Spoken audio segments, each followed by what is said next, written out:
नमस्कार. आज आपण गव्हाचं पीठ वापरून खारी शंकरपाळी कशी बनवायची हे पाहणार आहोत. ही शंकरपाळी अगदी खारी इतकीच खुसखुशीत होते. चला तर मग रेसिपीला सुरुवात करूया.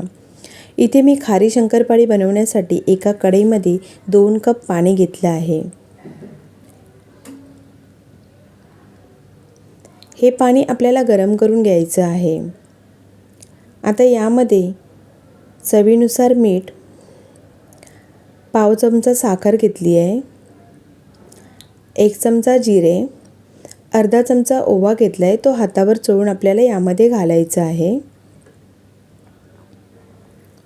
1 चमचा कसुरी मेथी, ही मेथीसुद्धा आपल्याला हातावर चोळून यामध्ये घालायची आहे. आता पाण्याला उकळी आली की यामध्ये 1 चमचा तेल घालायचं आहे. इथे मी कुकिंग ऑइल वापरलं आहे. आता हे छान असं एकदा मिक्स करून घेऊ. त्यानंतर यामध्ये 1.5 कप गव्हाचं पीठ घालायचं आहे. 1.5 कप पिठासाठी 2 कप पाणी हे प्रमाण अगदी पीठ भिजवण्यासाठी बरोबर आहे. आता हे आपण छान असं यामध्ये मिक्स करून घेऊ.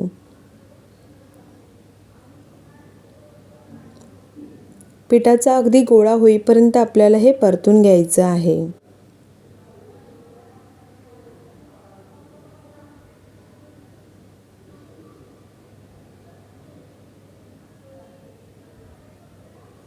तुम्ही इथे बघू शकता पिठाला छान अशी उकड काढून झालेली आहे. आता हे पीठ थोडं थंड झालं की एका परातीमध्ये काढून घेऊया. त्यानंतर याला थोडंसं आपल्याला हाताने मळून घ्यायचं आहे. आता आपण या पिठाचे 3 समान भाग करून घेऊ.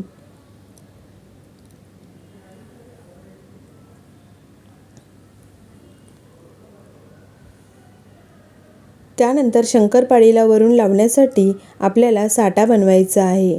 त्यासाठी इथे मी 2 चमचे तूप घेतलं आहे. आता यामध्ये 1 चमचा मी मैदा घालणार आहे. तुम्ही मैद्याऐवजी कॉर्नफ्लॉवर घेतलं तरीही चालेल. आता हे मैदा आणि तूप छान असं मिक्स करून घेऊ. आता आपण यातला एक गोळा घेऊन चपातीसारखंच याला लाटून घेऊ. इथे मी लाटताना पिठाचा किंवा तेलाचा वापर केलेला नाही आहे.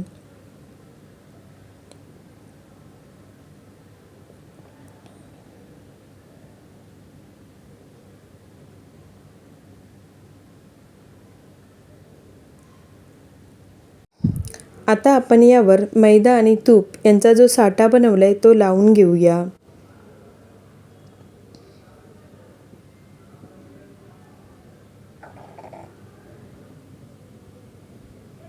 पूर्ण चपातीला व्यवस्थित असं लावून घ्यायचं आहे. हाताने लावून घेतलं तरीही चालेल.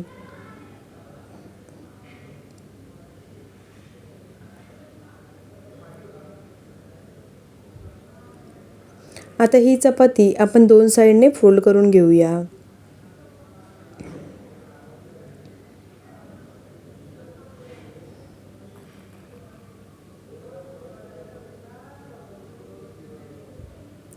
त्यानंतर फोल्ड केलेल्या साईडला सुद्धा आपण हा साठा लावून घेऊ.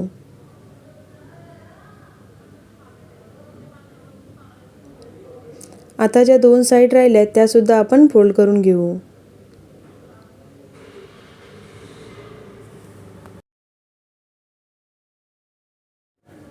आता फोल्डिंगची साईड खालच्या साईडला ठेवून हे लाटून घेऊया.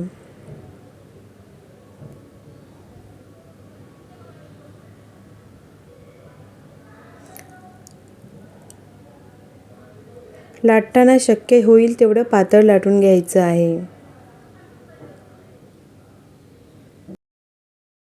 आता फोल्डिंगची साईड वरच्या साईडला ठेवून आपल्याला हे थोडंसं लाटून घ्यायचं आहे. आता यावर आपण साठा लावून घेऊ.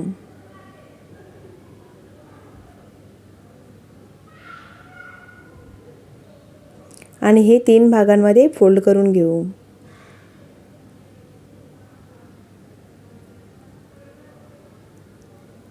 तर अशा प्रकारे याचा रोल बनला आहे.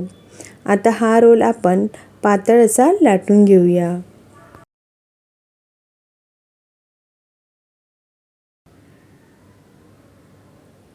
शक्य होईल तेवढं पातळ लाटायचं आहे.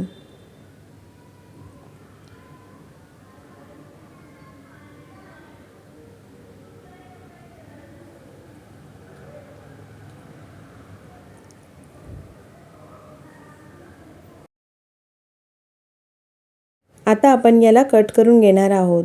तुम्हाला ज्या साईजची शंकरपाळी हवी असेल त्या साईजची तुम्ही कट करू शकता.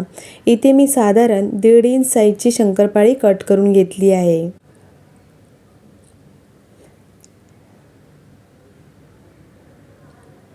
त्यानंतर इथे मी कढईमध्ये तेल गरम करून घेतलं आहे. यामध्ये आपण या शंकरपाळ्या फ्राय करून घेऊ. शंकरपाळी फ्राय करत असताना गॅसची फ्लेम आपल्याला मीडियम टू स्लो ठेवायची आहे आणि स्लो फ्लेमवर शंकरपाळ्या छान अशा क्रिस्पी होईपर्यंत तळून घ्यायच्या आहेत.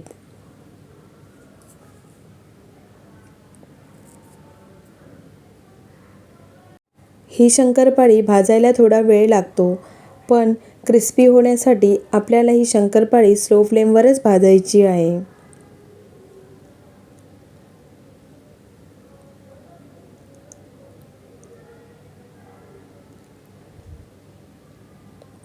तर इथे सर्व शंकरपाळ्या आपल्या भाजून झाल्या आहेत. आता आपण ह्या शंकरपाळ्या काढून घेऊ.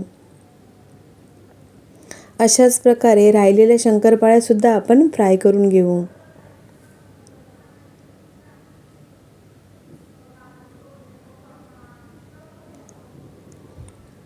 आता या शंकरपाळ्या आपण एका प्लेटमध्ये काढून घेऊ.